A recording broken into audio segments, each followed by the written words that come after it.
Igcokama liveze ngokusobala ukuthi amandlalo liyawazi ukuthi-ke angakanani. Nayi le nkulumo ayibhalile-ke laphana-ke ekhasini lakhe-ke laphana-ke. Uthe isikhathi sami lesi balekani magwala. Esho kanje uMthandeni, kanti-ke unenkulumo akakhuluma futhi-ke ayiveza-ke ekhasini lakhe-ke laphana-ke. Eveza ngomlando wakhe ukuthi ungumlando weqiniso ozohlala inguna phakade ebantwini, njengoba-ke simbona-ke ukuthi-ke usematheni-ke ngendlela-ke eyisimanga.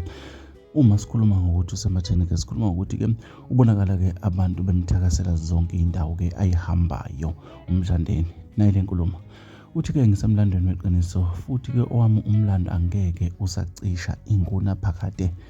Iyona nkulumo ayibhalile leyana-ke.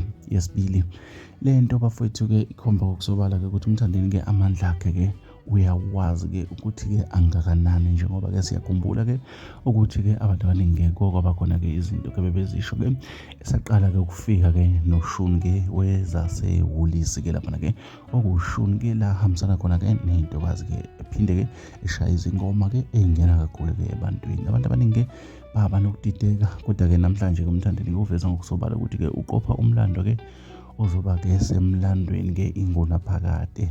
Uthi-ke wakhe umlando into engeke iphinde icishe.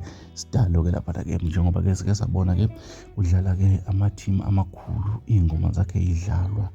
Kudlala-ke amabhinca kwezinye iy'ndawo badlala izingoma zakhe. Nako-TikTok ziyatrenda ubuthaphu-ke. Siyabona-ke laphana-ke nakuma-monthly listener lapha ku-Spotify uhamba phambili-ke laphana-ke. Le nto yenza ukuthi azibone amandla akhe-ke ukuthi cha, usemlandweni-ke ongeke uphinde uphume ebantwini, njengoba-ke enezingoma ezethusayo futhi-ke ezinama-viewers-ke amaningi kakhulu umaskandi bebonke bahlangene.